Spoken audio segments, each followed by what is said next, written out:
Hello, everybody. Welcome to the Fintech Combine. I am your host, Kris Kovac, and this is the series where we talk with and sometimes about community-based financial institutions, their business and digital transformation projects, and we meet the innovators, entrepreneurs, and fintechs that make it all possible. On this very special Buy versus Build episode, we have a great conversation with three credit union technology leaders about how they make this critical decision when planning changes to their environment. So if you're ready, let's suit up and get out on the field.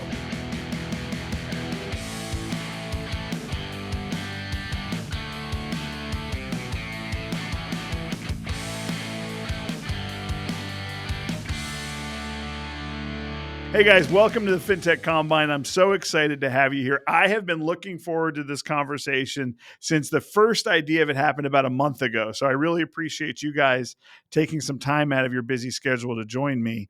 Why don't we start off by having each of you introduce yourself, talk a little bit about where you are today and what your role is. David, do you want to go first?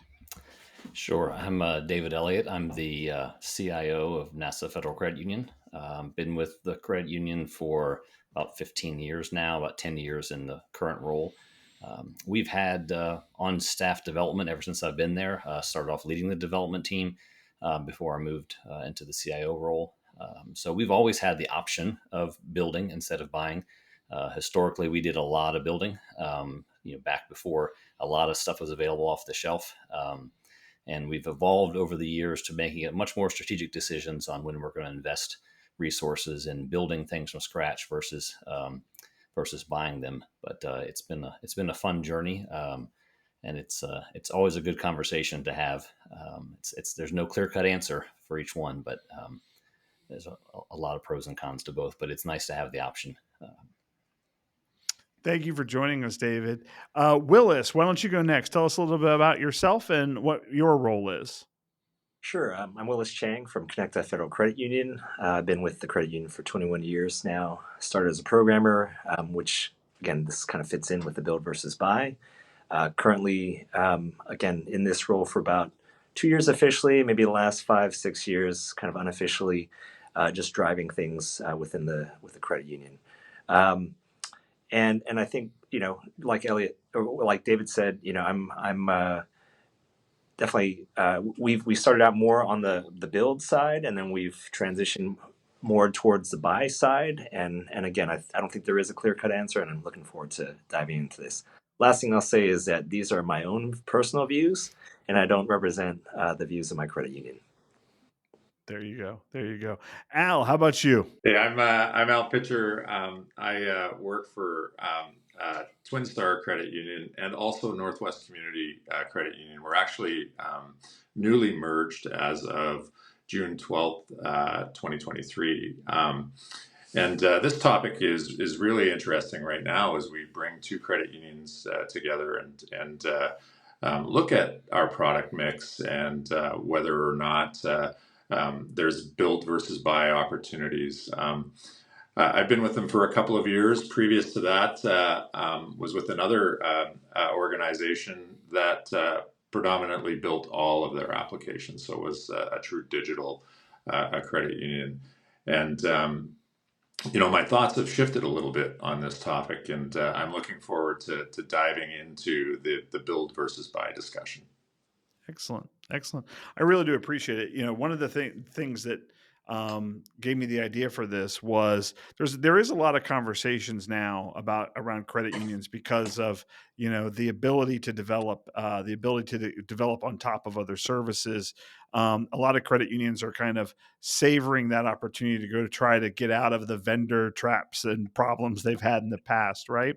So Willis, tell me a little bit about what factors you consider when deciding whether you're going to build a new service or feature in-house, or whether you're going to buy it from a vendor on the outside. Sounds good. Thanks, Chris. 10 years ago, I would say one of the main things that I would look at was whether we could have competitive advantage over what was in the marketplace. I no longer necessarily have that feeling. That I think that's based in hey, we can do it better than everyone else, and we know what the market needs. And I think there's other ways to still tackle that, even if you do feel that way and it is appropriate. So I think nowadays it's more about, what is that need that you're trying to build or buy? Is it something that's exclusive and unique to what you're looking for, or is it so widespread and universal that it makes sense to work through others? The other factor that I look at is there a provider out there that's not only strong and has a solid platform or a solid feature, but also is managing it? So they've got product management around it. They've got a roadmap around it. They know where it's going to go, and you're bought into that vision, and that you can trust that they're going to keep enhancing it, even if you're not doing anything on your end and you're just reaping the benefit. So those are some of the more prominent factors these days for me. David, Willis mentioned kind of this idea that we feel like we can build it better, that there's a competitive advantage. Is there a sense of, from your experience, is there a sense of ego that gets embedded in the build decision for some folks, credit unions, especially those of us with a software development background? Yeah, I think it's easy for people to get caught up in, looking at what's out there and always thinking that they've got some special sauce that they can layer on and do it better.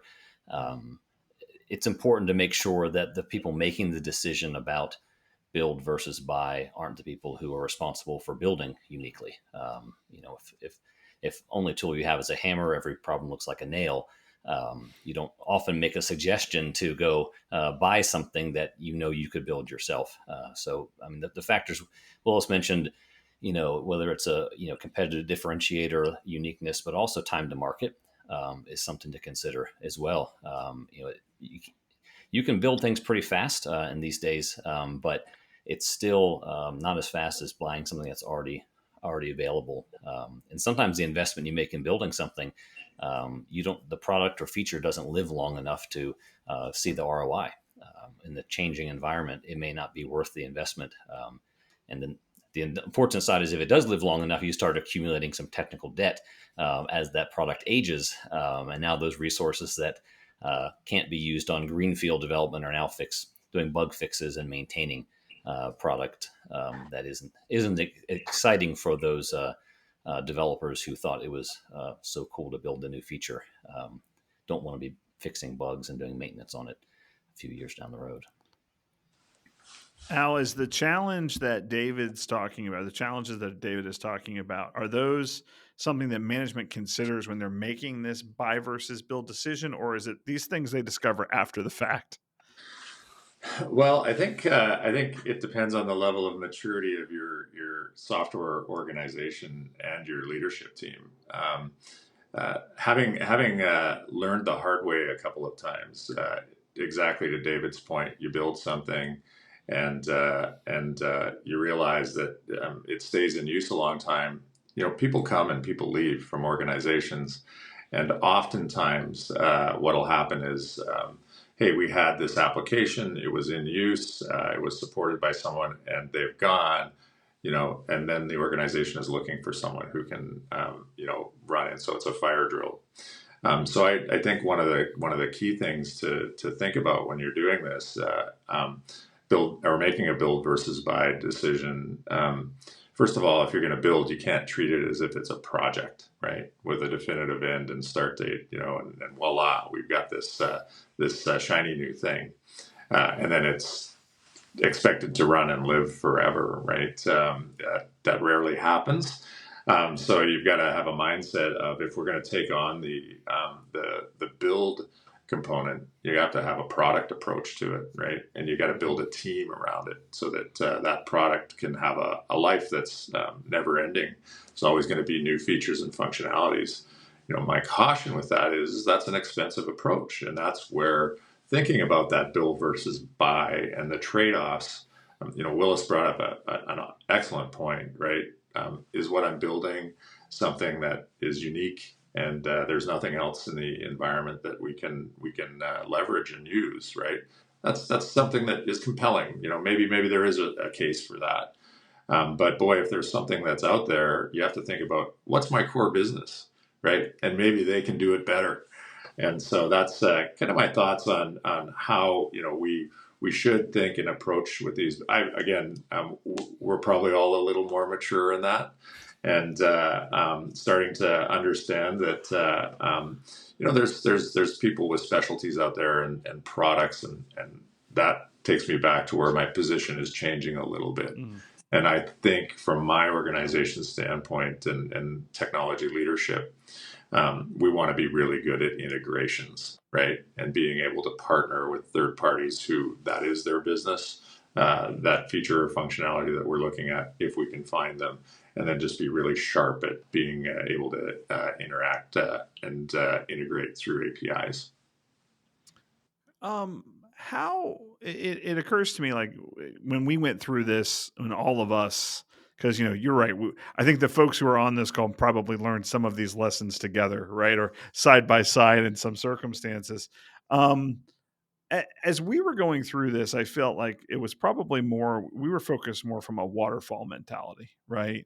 Yeah. From write a bunch of requirements documents, build a piece of software that fills those requirements documents.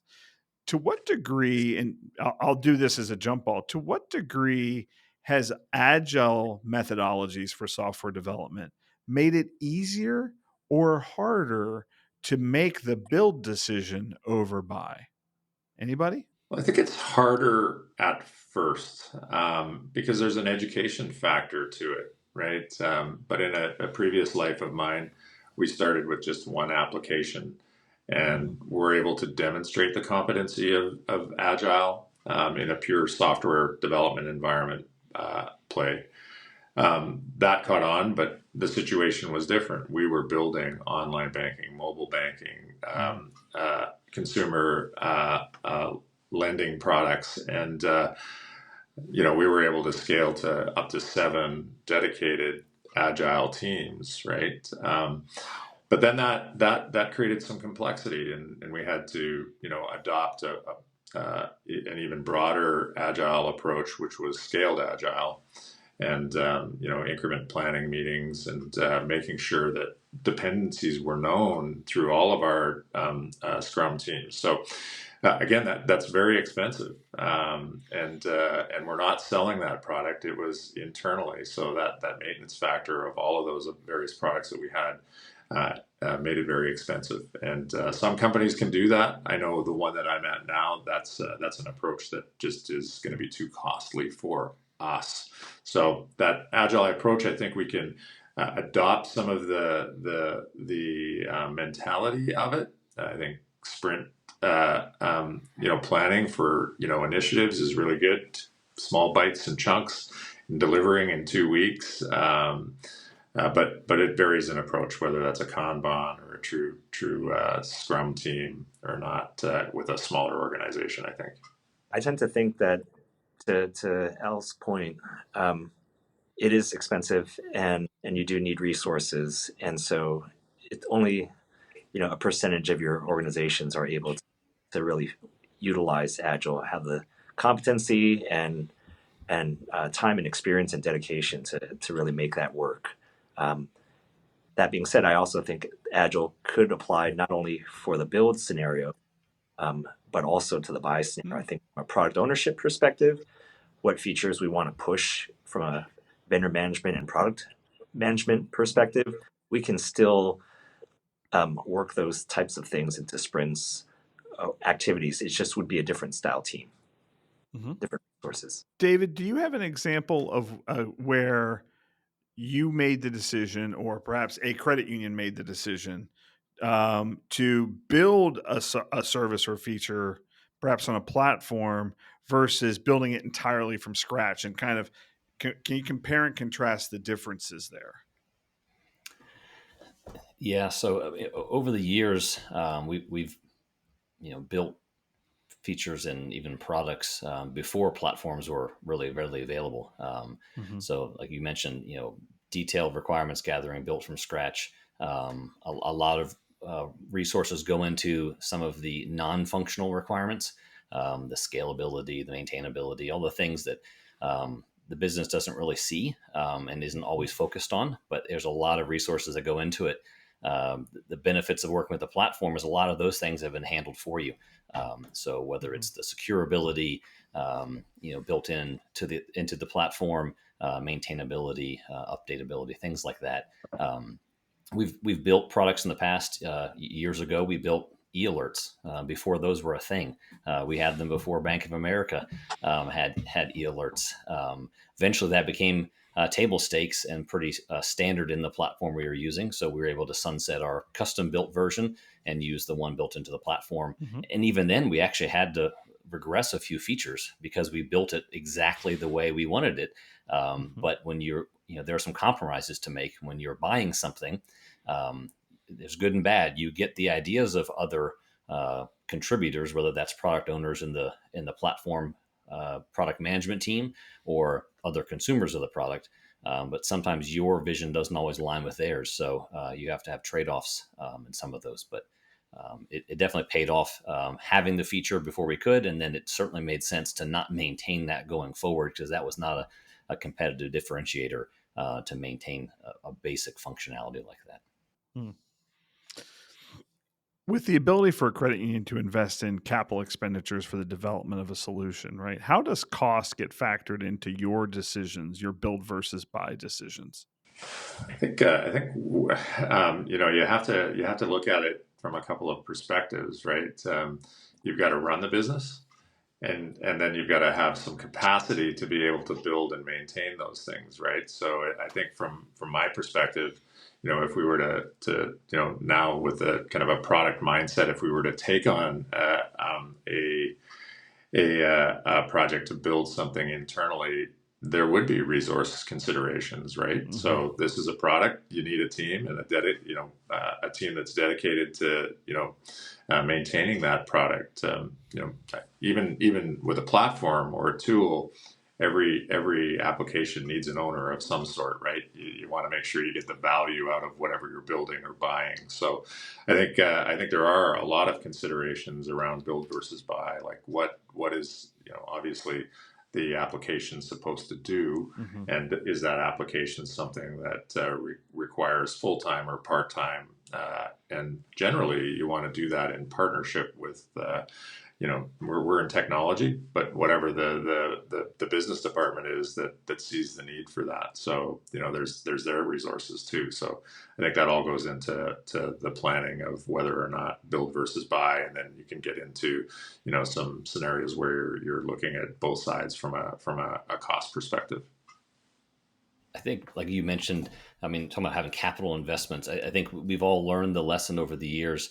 Kris, you mentioned it's kind of waterfall mentality, and in projects versus products. We used to think you could just spend a bunch of money, hire some developers, build something, and then the cost goes away because you've already paid for it, right? There's no maintenance fees. You don't have to pay a vendor annual maintenance fees and support for it because it's in house.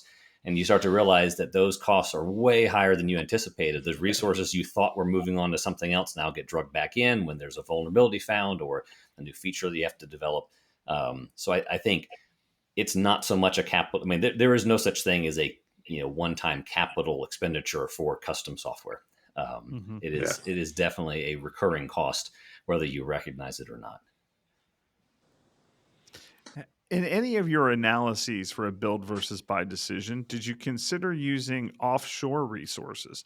Does that help answer the expense side of the development equation and the ongoing maintenance? I definitely have. And we had quite a large offshore team, right? And what we found was there's niche places for that where offshore is really, really great, right? Mm-hmm. So that is in the QA area primarily where we found that they were perfect in that space, right? On the development side, we ran into, so our two organizations that we leveraged were offshore in India. And what we found on the development side was, we ran into some quality issues, but we also ran into some deliverable timing issues, right? And so that we ended up, really kind of shifting back to the developers being onshore and in our locations. So, but I think there is a spot for offshore. You're obviously, the gap is narrowing, but still, it's still not as costly as onshore to get that development done.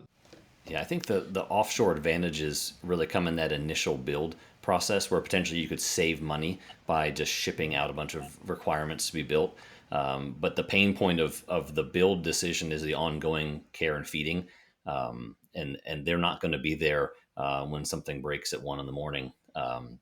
The time zone differences is advantageous when you ship work off, and it's done while you're sleeping. But typically, they don't have support models that are 24/7 and the same dedication as an employee would about something they built, in the sense of ownership, to making sure things continue to operate the way. You still need those resources to understand the business domain and how the technology works to keep it going.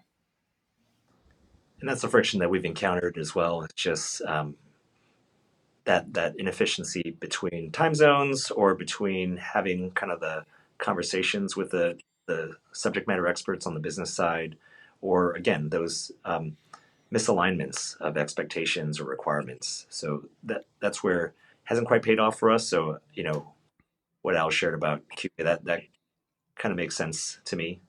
But I've personally shied away from offshore development as a rule. Okay. So if realizing some kind of cost savings, right, is difficult to materialize because of the ongoing maintenance expenses, one of the other things that, I sold my executives on, in a build versus buy decision in some cases, back when I was the CIO of a credit union, was on speed, right? We're able to do things faster. Is that a reality? Is that something you can point to and say, yep, I can see where speed to market has been enhanced by our ability to develop something? I think if you're willing to go with an agile methodology and a minimally viable product, I think that's the case. Sometimes it's really hard to tease out all the requirements for something, to say go build this thing from soup to nuts, and this is everything I'll ever want it to do. But if you can get some of those really core functionality, you can do a proof of concept, minimally viable product to show business benefit, I think you can get something to market faster building it yourself, focusing on just what really matters.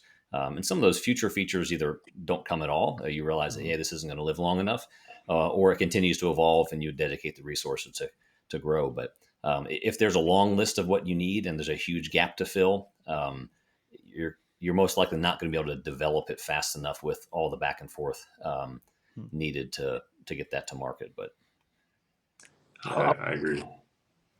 And one area I would also add on to is just, if you know that there's other players in the market that will bring that feature to market, and it's just really a matter of time, then you just have to do the ROI on whether it's worth it. Because at some point, that more core partner of yours may come out with that feature, and you've got to decide, do I retire what I built just now and then start enabling their capability, or do I still kind of maintain what we built and in the face of, again, more ubiquity in the market? I think many credit unions, Kris, to that question, I think a lot of CEOs and CIOs have had discussions with other credit union CIOs and CEOs, and how do we share costs in building something that we can all use, right? And credit unions are pretty famous for investing in QSOs, and I know Constellation is one of them, right? And I think that's a way that you can not burden yourself with that development in-house, right? But get a product built that might have a little more say on the features and functionality that you want. And I think that's a way that smaller credit unions have been able to move forward with some of their own niche area applications that are needed to bring value to their membership and ease of operations to their employees. Mm-hmm. And I'd say, adding on to that, I think that's an approach that we took decades ago, and is similar to what's happening now, is that you can take a hybrid approach. Rather than building the whole thing, you can build on top of a platform, and then get the best of both worlds, where you can buy what you need and then build what you don't have. have we, because of our experience, been, now, do we even look at building anymore, or are we always looking at buy first then build? Like, is that a kind of a process in the maturity model for the typical CIO or digital leader in a credit union? What do you think about that? I mean, are you still looking to build in certain cases? No, I think to Willis's previous point, right? If there's some functionality on a platform that you're already leveraging that isn't built, I think we all kind of want to maintain the ability, a small team that gives us some advantage to doing the build, but not the Mm-hmm. large overhead of real dedicated product teams, right? So I think that's at least my approach, Willis. I don't know if that's what you meant, but that's where I see we can get the best of both worlds, right? If we're able to develop both front and back end APIs with the platform that we're working on. Reskinning comes to mind for me, so that we get the look and feel that we want out of a product, or we can make back end calls to the platform and maybe create a more seamless experience for the end user. I think that capability, I kind of like having that in my hip pocket, so that we can be flexible there. But that doesn't mean it has to be a large team. Yeah. That is along the lines of what I meant, and I agree. I think the other part about it is just any leader needs to identify what tools they have in their tool belt.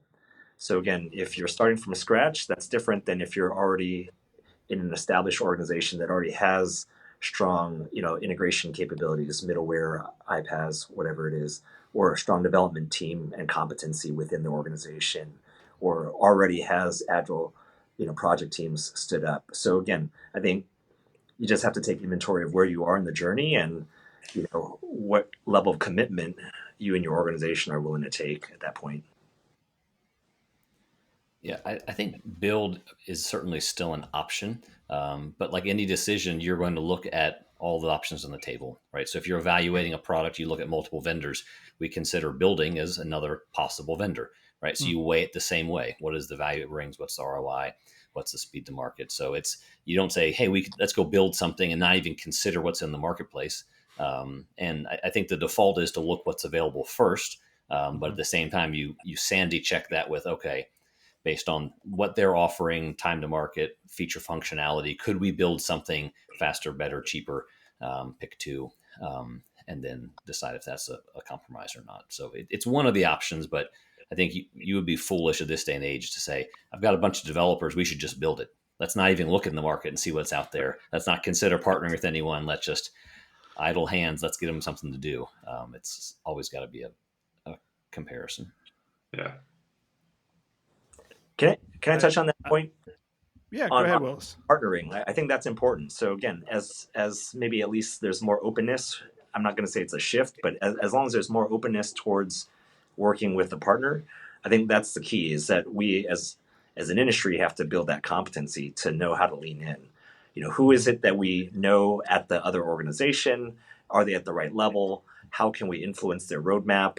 How well do we understand their product and the capabilities within it? Like, those are all very important things, and we may not have traditional roles that do that. So it's about, how do we gain that competency and build that skill set? How do we create those expectations and have, folks that own those roles in the organization? And then how do we go execute on those expectations and create the outcomes that we're hoping to get out of a buy decision?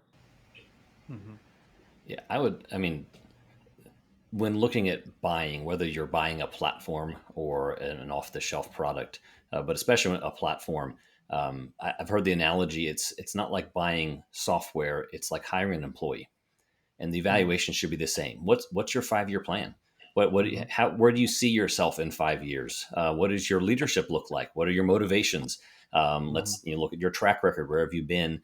What are your references, right? So it really is a partnership these days, because you're beholden to whatever that platform or that product decides to do down the road. So if your vision doesn't align, you're going to be in trouble. Do you consider? I want to dig into one of Willis's comments a second ago.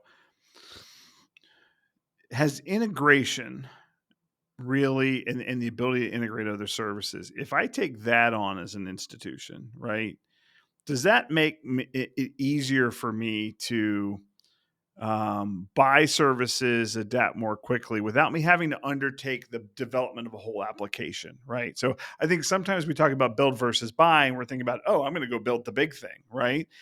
If instead institutions have the trained staff, the tools to be able to do that integration, um, does that then become something that's even more powerful than even building it yourself, right? Because I can get the best of both worlds, right? I can get something off the shelf and I can do the integration because I manage the integration. Is that something you guys have found, or am I barking up the wrong tree?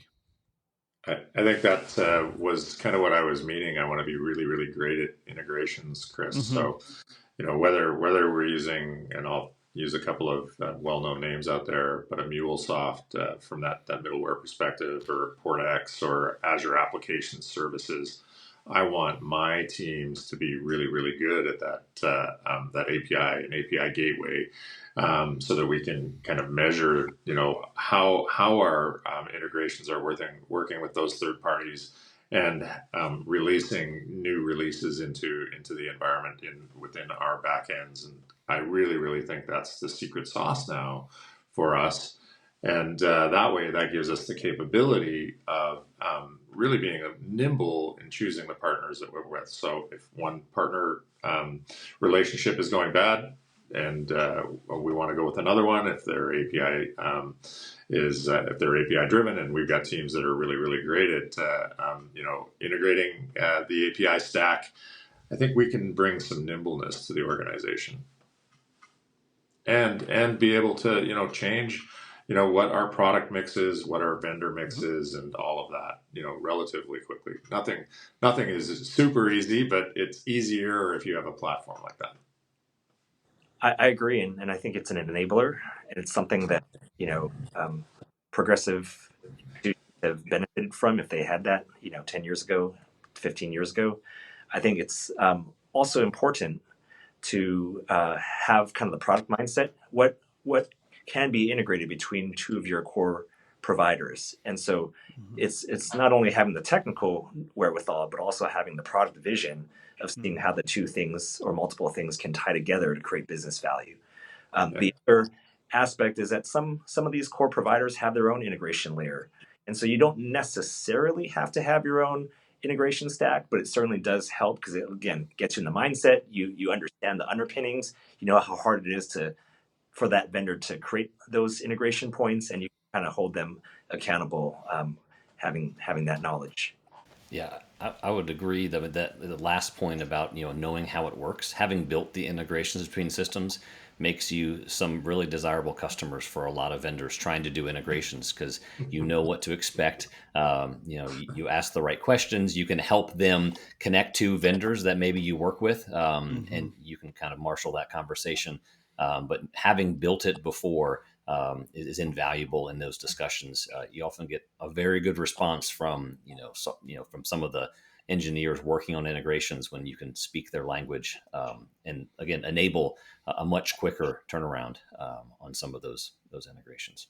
I think what we're seeing now too is in some of the ecosystems and some of our vendors, they do have their own integration layers, right? And what you'll find is that third parties in kind of adjacent businesses that would need to integrate, they're already working with them. So a lot of that is kind of pre-built now, right? So when you're looking at a platform provider, what capabilities come along with that with other third parties, right? So what has been integrated into that platform, and what we're finding is that there's many similar vendors that we kind of all use, and we're able to leverage kind of those marketplaces, and ensuring that maybe we simplify our lives a little bit in some of the choices that we have to make with third parties, because we all have core systems. What's integrated into those core systems through a platform and through a relationship that is already there, that can simplify our lives too. And I do think that each vendor is looking to expand their set of integrations, and so in a way, we have the unique opportunity and position to say, hey, core vendor A, core vendor B, you both are important to us. We need you to be tied together. Um, we get the right folks from both sides to sit at the table using our leverage as one of their customers, as a way to influence that outcome, and then we're all better for it. We're better for it because our systems talk to each other. They're now better for it because now they've got integrations into each other's systems, and now their base of customers now expands. And so again, I feel like that type of conversation is always a win-win-win. So we're coming up here on time, guys. I really appreciate you spending this time with me. I'm going to ask each of you for what is your key takeaway in regards to the build versus buy decision that an executive at a credit union needs to hear who's listening to this podcast. Don't underestimate the cost of build. As has been mentioned here, there's lots of things to consider in terms of ongoing operations and maintenance, new features and functionalities, and just keeping the product alive. Adding on to that, I think the key is the not only the short-term outcome, but the long-term. So you need to be making sure you're looking far enough out in advance so that you don't make the wrong short-term decisions. Those are both good points. I think that looking at the decision as an investment in a product, not in a project, is key. Whether you're buying or building, look at the full life cycle of that product, and whether you have the resources to maintain it through its full life cycle, or if the vendor you're planning to partner with in the build process has the right vision and roadmap to maintain it for as long as you plan on using it. I particularly like your call out, David. Interviewing a partner is like interviewing an employee, right? Give me your track record. Let me see what you've done. What are your unique skills? Give me some references. That's really, really important as you're considering a partner that either helps you build or ultimately delivers the solution for you. Well, listen, I want to thank you guys very much for joining me today. I appreciate your time. You guys are definitely experts who have learned these lessons the hard way. In many cases, and I certainly appreciate your willingness to take time out and share it with our organization, and obviously with our listeners on the podcast today. So thank you very much, guys. Yeah, you're very welcome, Kris. Thank you, Kris. This podcast is sponsored by Constellation. We're empowering community financial institutions with innovative digital solutions, powered by fintech, driven by your roadmap. Join us as we navigate the future of digital banking together. For more information on how we can be your partner for digital transformation, visit www.constellation.coop. I'd really like to thank David, Willis, and Al for joining me in this critical conversation around build versus buy decision making. If you like the conversation today, we've got some bonus material in our audio channels as well as on LinkedIn. Please be sure to like and subscribe on your platform of choice. Thank you for joining us today. We will see you next time.